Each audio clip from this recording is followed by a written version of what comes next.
Is Ross Ulbricht actually Satoshi? Well, guys, we may find out this month as potentially he might be pardoned by Donald Trump and released in prison January.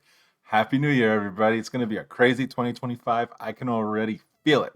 So, in today's video, we're going to look at the arguments for and the arguments against this. And there was like a piece of evidence that somebody presented about 12 years ago that linked a Satoshi age, actually not even a Satoshi aged wallet. It linked one of the first blocks mined to Ross Ulbricht's Dread Pirate Roberts wallet, which is kind of crazy. I know I researched that as well. So we're going to talk about it. Let's jump into it. So, for those of you who don't know, the Silk Road was a website created by Ross Ulbricht in 2011, and it was the driving force behind Bitcoin. Like, it made Bitcoin mainstream because it used it as its payment system.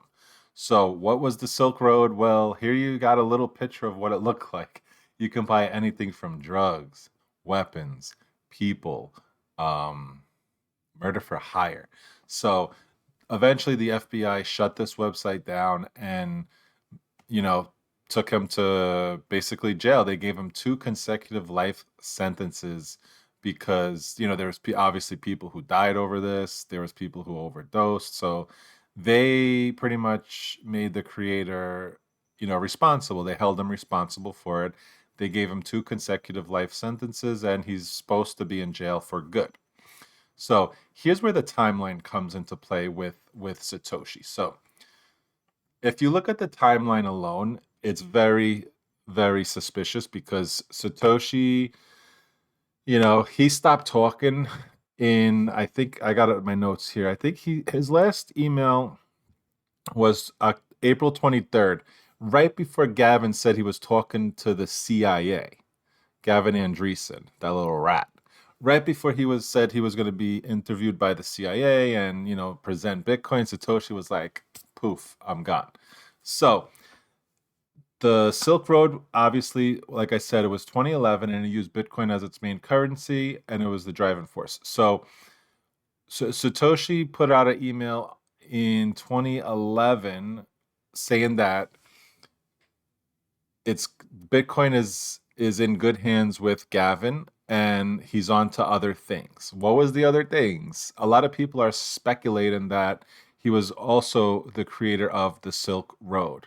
So there's a lot of connections between that. So that might have been his other thing. This is just a theory, guys. So we're going to look into now how somebody connected the wallet of one of the first Bitcoins mined to Ross Ulbricht's wallet. So basically, whoever mined the wallet, the Bitcoin, most likely is Satoshi because who else is going to mine, the first blocks of Bitcoin? Not only that, it was actually sent to Ross Ulbricht's wallet. So that was very suspicious, and we're going to jump into that right now. All right, so here you have a little diagram of the 1,000 Bitcoins. So that account over here had 77,000 Bitcoin in it. So it was mined by Satoshi most likely because this was one of the first blocks ever. It was mined actually January 9th of I'm sorry, January of 2009. It says, as you could see right here. So as you can see right here, this is when it was mined, the founder. This is obviously Satoshi, one of the first people who mined it. Now here's how it got into DPR's Dread Pirate Roberts, which is Ross's wallet. So as you can see, it got sent here, and these two, I don't know what you would call them, researchers, they traced the transaction from the FBI wallets, and they made the discovery of March that the DPR wallet, which was Ross's wallet of the Silk Road, had the first Bitcoins in it from the first week that Bitcoin was mined, which is absolutely crazy. So they're like, why would you, like, how the hell could he have one of the first Bitcoins mined sent to his wallet? So this is where people are going crazy, where it's like, wow, like, that's, such a conspiracy right there. So 1 week after the Bitcoins was mined, this account accumulated it. So right then and there, people are saying that, holy crap, this could be, was Satoshi into illegal stuff? Like, if this comes out and if this is true, it might, I don't know what it would do to Bitcoin. Who knows, right? It might, for all we know, it might be a driving force and making it go crazy. So okay, so there you have the diagram, and then the researchers are right here, and then so here's where like he disappeared in 2013. Not disappeared. Ross got arrested in 2013. No Bitcoins were ever touched, moved, or anything in any Satoshi era wallet, Satoshi wallet, or obviously Ross's wallet since 2013 till this day, 2025. So because of that, people are highly speculating that, it could be, maybe it's controlled by Ross. Like, let's say Ross gets out this month. If we start seeing, like, activity on these Bitcoin wallets from, 2009, 2010, 2011, like these wallets that were controlled by and mined by Satoshi, it's going to create, like, I don't know, something I would say catastrophic, but again, who knows? Let's look into some more research. Okay, so now here you have the last email from Satoshi to Mike Hearn. Mike Hearn was a Google, I guess a Google dev or something, and he had a question, and then this is when Satoshi said, "I've moved on to other things. Bitcoin is in good hands with Gavin Andreessen." So here's where that goes. So this is right around the time when Gavin said he was gonna be, go to the CIA and talk to the CIA. So that's that time. And then here is the last email excerpt from Satoshi to Gavin. Satoshi says, "I wish you wouldn't keep talking about me as a mysterious, shadowy figure.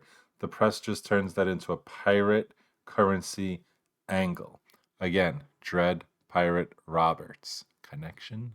Maybe, maybe not. Maybe I'm just crazy. Maybe I got too much tinfoil in my head. I don't know. So maybe just say it's an open source project and give credit to the devs, like a normal person. Gavin's such a little, I don't know. I never really liked Gavin. All right, so this is when Gavin posted that he's going to be interviewed by the CIA or give not interview, I'm sorry, give a presentation to the CIA about Bitcoin and what it could be used for. He was gonna be paid $3,000 to do it, which is pretty cool, I guess. So again, I don't think he was making money yet off of, Bitcoin. I'm gonna blow this up a little bit so we could just read it a little better. All right, Gavin will visit the CIA. Wow. All right. So this is when he said it, and he wants to basically, I guess he said it so people wouldn't start conspiracy theories once they figured it out. So he just, nipped it in the bud and said, "Look, I'm going to be going to the CIA, guys, if you find this out," rather than him not saying anything. So I guess it was okay that he didn't say anything. I mean, that he said something right then and there that he's going to the CIA. All right. So they hit him with a lot of charges.